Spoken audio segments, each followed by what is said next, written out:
Как си? Шише. Да. Здрасти, аз те питам, ти не ми отговаряш, бе, моето момче. Да.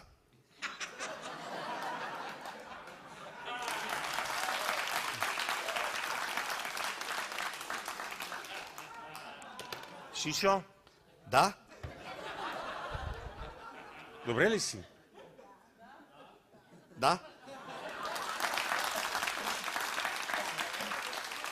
Бе, мисля, че можеш да ми отговориш малко по-подробно, когато ти задам въпрос, да речем, как си?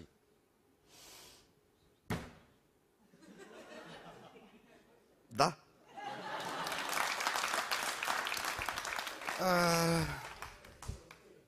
Добре съм. Добре си. Да. Как няма да съм добре, господин Трифонов, Да? като следвам максимата, че човек и добре да живее, знае, че няма да е задълго. Нали така? Айде сега. Нали е така? Ами не знам, но дори да е така, не Между трябва да го другото, коментирам. за да създам така празнично, минорно настроение, Да? в таксито си сложих две снимки. Кои?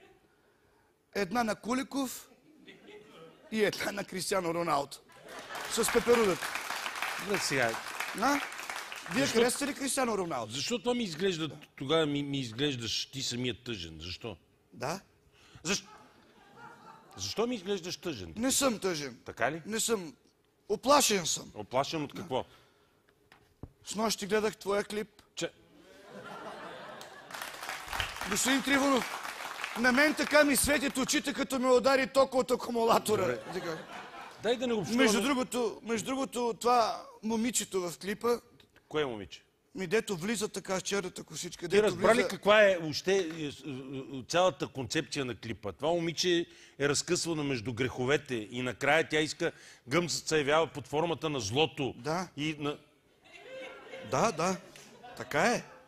Аз се явявам под формата на доброто, но накрая като ми светкат очите, става ясно, че може би доброто също е зло. Това е концепцията на изконната битка между добро... Да.